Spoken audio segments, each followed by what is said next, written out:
আকাশবাণী কলকাতা গ্রামীণ সংবাদ পড়ছি পার্থপ্রতিম মিত্র। রাজ্য সরকার চলতি আর্থিক বছরে রাজ্যে 40,000 অঙ্গনওয়াড়ি কেন্দ্রকে মডেল বা সক্ষম অঙ্গনওয়াড়ি কেন্দ্র হিসেবে গড়ে তুলবে। সমস্ত জেলা থেকে নিজস্ব বাড়ি রয়েছে এরকম অঙ্গনওয়াড়ি কেন্দ্রের মধ্যে থেকে বাছাই করে এই মডেল কেন্দ্র গড়ে তোলা হবে। মনোনীত কেন্দ্রের প্রত্যেকটিকে মনোনয়নের জন্য 1 লক্ষ টাকা করে দেওয়া হবে বলে সমাজ কল্যাণ দপ্তরের তরফে জানানো হয়েছে। ওই টাকায় সংশ্লিষ্ট কেন্দ্রে এলইডি টিভি ও জল শোধনের যন্ত্র বসানো হবে। এছাড়া সবজি বাগান, বর্ষার জল সংরক্ষণ সহ বিভিন্ন পরিকাঠামো গড়ে তোলা হবে। কেন্দ্র ও রাজ্য সরকারের যৌথ উদ্যোগেই এই প্রকল্পের খরচ নির্বাহ করা হবে।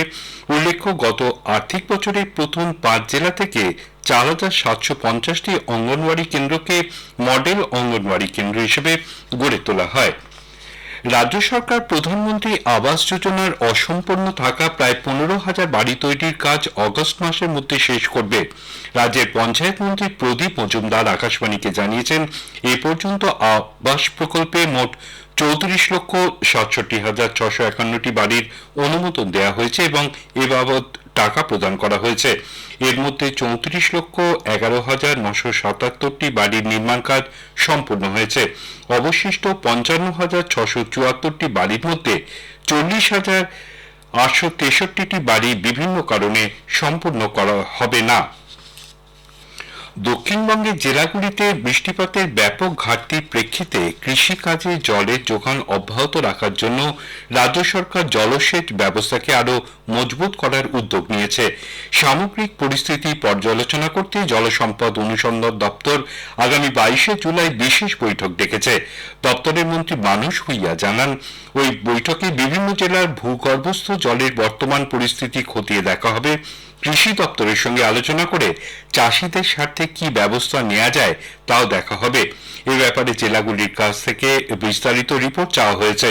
জলসম্পদ মন্ত্রী আরও জানান, রাজ্যের মোট সেচ সেবিত জমি 76% জল সরবরাহের দায়িত্ব তার দপ্তরের। এক্ষেত্রে মোট কৃষি জমির পরিমাণ 57 লক্ষ হেক্টর। দুদিন নিখোঁজ থাকার পর দক্ষিণ 24 পরগনার ফ্রেজারগঞ্জ থেকে 70 কিলোমিটার দূরে সাগরের জল থেকে উদ্ধার হয়েছে ট্রলার থেকে পড়ে যাওয়া মৎস্যজীবীর দেহ।